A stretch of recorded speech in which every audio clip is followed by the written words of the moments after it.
Kyrie Irving is full of crap. Just sitting in the seat today, I just know I want to be places where I'm celebrated and not just tolerated. And we are going to prove to you why Kyrie will destroy the Mavericks and Luka Doncic, just like he did with every other organization. And we will show you why this Dallas thing won't work. A wise man once said, if we wish to see where our future is headed, all we need to do is have a look at our past, and that will tell us all the answers. So stay until the end of this video because there are more things about Kyrie that you didn't know which must be revealed. So we are going to show you the many lies of a fantastic basketball player and the most highly skilled point guard in the NBA. Now, although Kyrie Irving is a point god, he has been a little less than heavenly in keeping his promises to his friends, players, organizations, and even to kids, leaving LeBron and the Cavs, the Celtics, and his buddy KD in Brooklyn in disarray. Kyrie is a walking wrecking ball who seems to seek out drama more than winning championships. So we are going to explore the ways in which he annihilates teams and then leaves them in destruction. This reflects none of the ways that he feels about certain ethnicity or religious types of media members. We are respectfully omitting that hot button issue. This is simply a scope on Kyrie and his ways of dealing with leaving organizations and the history of what he has done to teams and players. The drama started in Cleveland, where his bromance with LeBron went sour. He might not have said it, but he meant it. Maybe jealousy, maybe just alpha jostling. You see, Kyrie is no stranger to backstabbing or having two faces, or saying things that he doesn't mean. You get the point, you have heard the flat earth stuff. Finally, a notion that he has recanted. He came off like a little kid when he was interviewed by Stephen A. Smith about leaving his friend LeBron and the Cavs in the dust back in 2017, which we will get to, but first, Kyrie said the direction the team wanted to go caused him to leave. That was the narrative that he put out there. But I can prove to you unequivocally that that was false and tell you the real reason why he left. Brian Windhorst of ESPN.com reported Irving requesting a trade because he wanted to play in a situation where he can be more of a focal point and that he no longer wants to play alongside LeBron James. Kyrie wanted to be the man, but don't take Brian's word for it, we have more. The word throughout the NBA was that Irving was unsatisfied that despite hitting that shot in Game 7, all of the credit for the Cavs championship win went to James. Essentially, he was tired of being number 2 when he thought he was the supreme alpha dog. However, during an interview with Jackie McMullen of ESPN, Irving refuted that suggestion, stating simply that he knew it was time to go. Leaving was inevitable, he said. I could feel it. I didn't feel the need to say anything because I knew the truth, and so did they. So it didn't matter what others said. He added, they didn't want me there. Yeah, Kyrie, they didn't want you there. They wouldn't want the most skilled player in the NBA to pair with the best player in the NBA. Come on, who are you fooling? Wah, wah, wah. Just like a little baby, he cries all the time. But this time, he would end up making other people cry, like the young fans in Cleveland.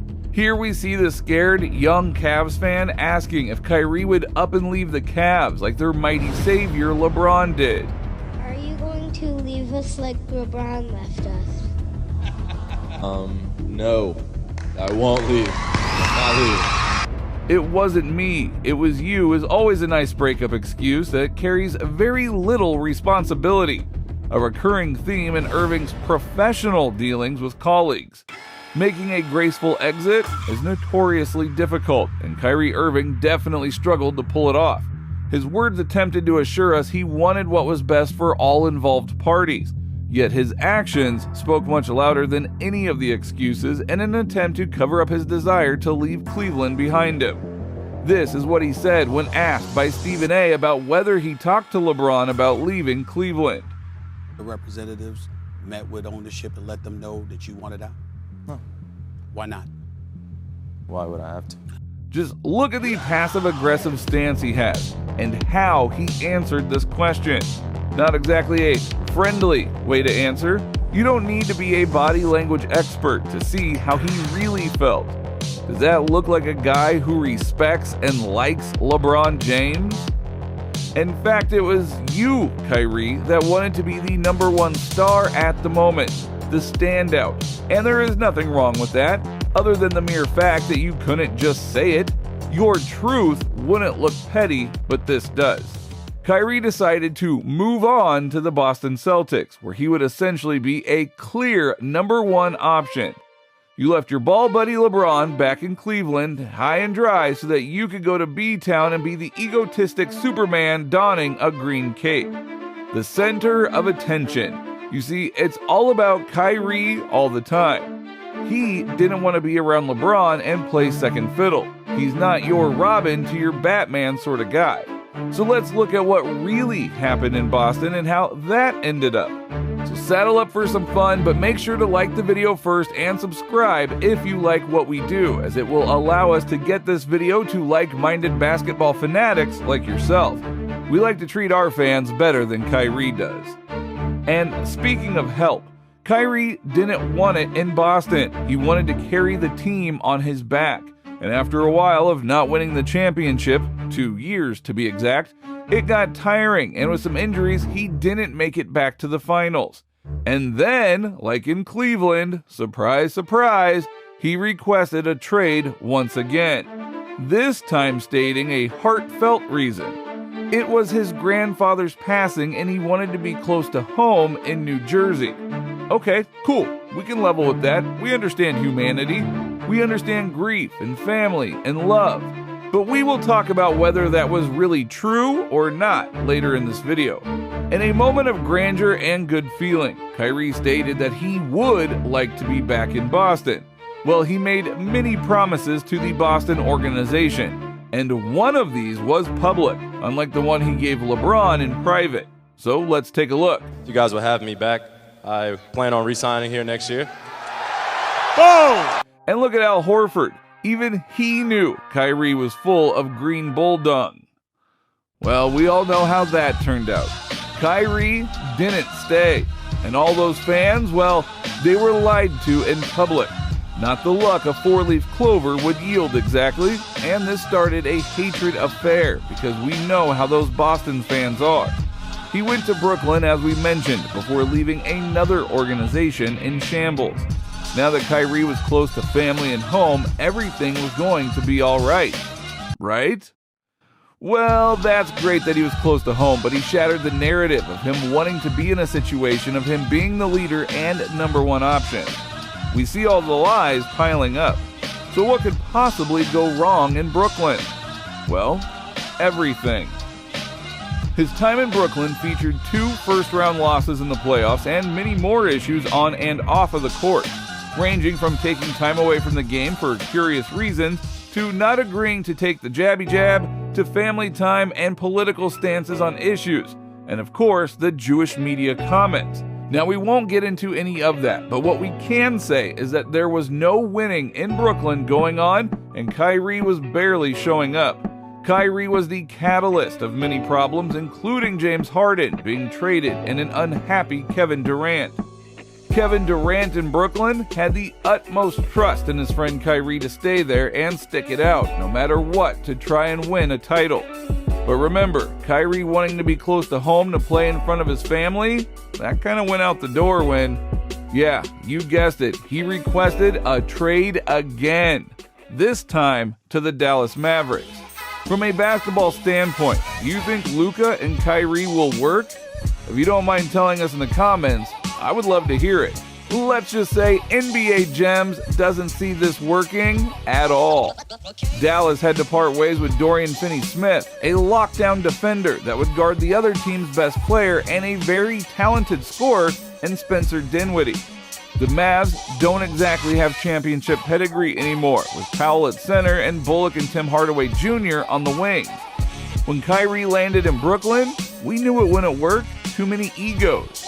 Now in Dallas, we have Kyrie, a ball-dominant guard, with Luka, a ball-dominant guard. Now, we don't know what promises Kyrie has made to Dallas, but I'm here to tell you it won't work, and those promises won't be kept. The Dallas Mavericks parted ways with too many assets for Irving, leaving the team bare. And let's not forget, no Jalen Brunson, a major mistake of the Mavs to let him go. If you have any doubts about that, just look at Brunson's year with the Knicks this year.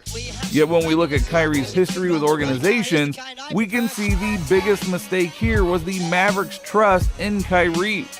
The West is way too talented, and they will not win because of the talent disparity after Kyrie and Luka. The West is beefed up and the Mavericks are stripped down. Two players that caliber will not do it alone. Oh, and Kyrie and Luka? Not exactly a defensive pair. What was Mark Cuban even thinking? Has history taught Mark Cuban anything? The most fun part of all of this is Kyrie's contract is up after this year, which makes him the biggest gamble in the NBA, period. And on top of it all, we know when Kyrie doesn't win, he leaves. We know when Kyrie isn't getting all the credit, he leaves. We know when Kyrie is away from his family, he leaves. We know when Kyrie doesn't have it all, he leaves. His history tells you everything you need to know. The most glorious part about all this is that his long-lost buddy, whom he parted ways with, has been trying to recruit him to play for the Lakers. Yes, that guy, LeBron James.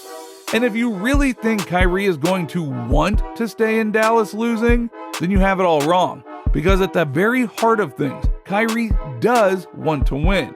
He is the most skilled basketball player in the NBA, and he knows the sun will set someday and his legacy is in the balance. Unless Dallas gets a bunch of complimentary players, do you think he will want to stay all the way down in Texas for the rest of those years with another player who wants and needs the ball all the time? If he winds up going back to the Lakers to rejoin his former champion teammate, he would prove to be the most contradictory star the NBA has ever seen. He has certainly won the most selfish award up until this point. Now, I don't know who is more the stupid one, Kyrie or Dallas. I see trouble brewing in Dallas the same way I saw it brewing in Brooklyn. And we know he is going to leave the Mavericks in shambles somehow or another. So let the destruction begin.